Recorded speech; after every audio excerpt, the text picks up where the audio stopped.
और scoring question है।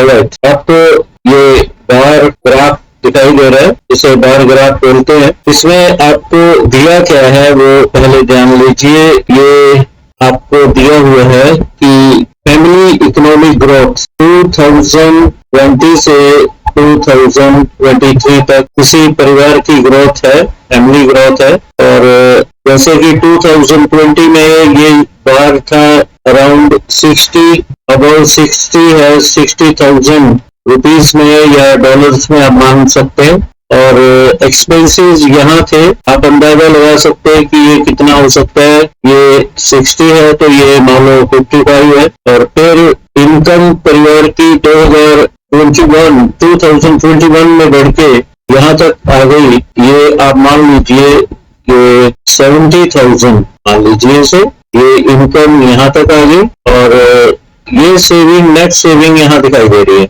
1000 थे 60 में से, तो 5,000 यहाँ पे सेविंग दिखा दी। फिर उसके बाद आपके एक्सपेंसेस यहाँ पे, अगर ये इनकम है 70,000 तो एक्सपेंसेस आपके आगे ये लगभग यहाँ पे एक्सपेंसेस थे, तो ये 55 के करीब थे यहाँ पे एक्सपेंसेस। तो आप लगा लीजिए कि 58,000 एक्सपेंसेस हो गए। इनकम आप निकालते जाइए, यहाँ जितनी इनकम थी आप ये लगा सकते हैं कि ये 75 के करीब आगे हो गया इनकम। अंदाज सिर्फ 10 लगा के चलना अंदाजा सा। फिर 2022 में आपकी इनकम 79,000 तक आ गई, लगभग अराउंड 79,000। और सेविंग ये आप जो बैक इनकम है और एक्सपेंसेस हैं बैक ईयर्स के, तो नेट सेविंग आप ये लगा लीजिए थोड़ी सी अप हुई है, थोड़ी सी बढ़ी है। आप यहाँ लिख सकते हैं कि सेविंग कितनी बढ़ी है लगभग। और 80,000 ये आपकी इनकम बढ़ गई 2023 में, राइट। और आपकी सेविंग अगर थोड़ी सी बढ़ी है तो आप थोड़ा सा उसमें एडिशन कर लेना। और एक्सपेंसेस आपके बढ़ गए as compare to 2022, your expenses have increased a little bit. यहाँ पे बता सकते हो कि इतने एक्सपेंसेस बढ़े हैं। और आपकी सेविंग लगभग सेम रही है, एक्सपेंसेस बढ़े हैं। तो इस तरीके से आप चार्ट को अपने वर्ड्स में डिस्क्राइब कर सकते हो।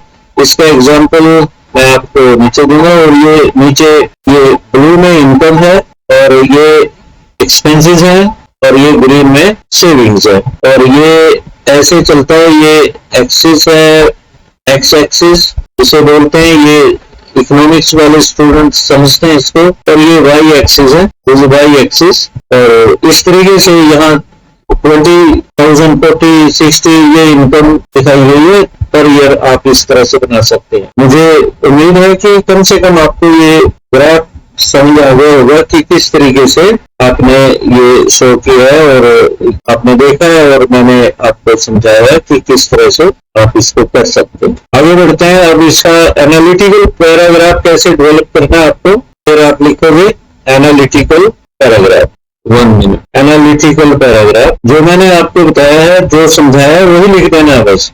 स्टार्ट में आपको थोड़ी सी बैकग्राउंड ये बनानी है। The above bar table shows the growth in income, savings and expenses of a family. पहले आपको इंट्रोडक्शन देनी है over the years 2022 to 2024, and we come to know how the family could raise its income from a little bit above $60,000 to $80,000. तो पहली line का आपने बताया, this bar table shows the income and expenses and saving chart of a family from the year 2020 to 2023, and income is given on x-axis to 20,000, then 20, then 40, then 60, then 80,000, and on the y-axis income, expenses and savings have been shown respectively, right? तो ये पहले तो हो गया, graph को आपने बता दिया कि इसमें क्या क्या शो किया। तो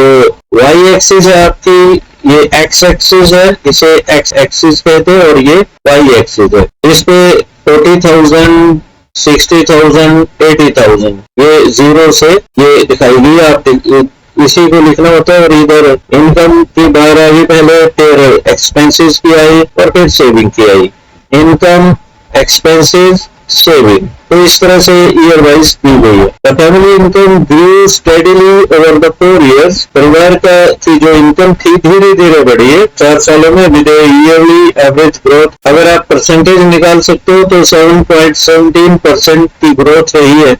Expenses also increased. खर्चे भी बढ़े हैं, इनकम बढ़ी है तो, but at a slower rate than income. Average 6.4 growth yearly.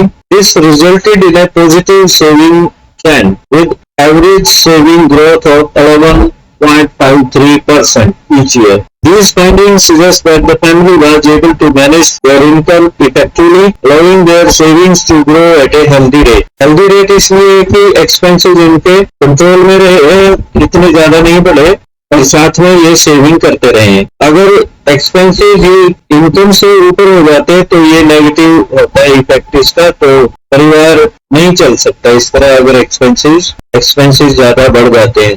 तो इस तरीके से आप इसको चार्ट को आगे बढ़ाओगे, एक्सप्लेनेशन आप करोगे। नेक्स्ट पैरा में हमने किया overall the data suggest a positive financial trend for the family. Their income grew steadily outpacing the growth in expenses. ये लैंग्वेज आप सरल लिखना, सिंपल लिखना, कोई जरूरत नहीं है आपको फ्लावरी लैंग्वेज देने की। This allowed them to save a greater portion of their income each year. However, it is important to note that this analysis is based on a limited data set of 4 years.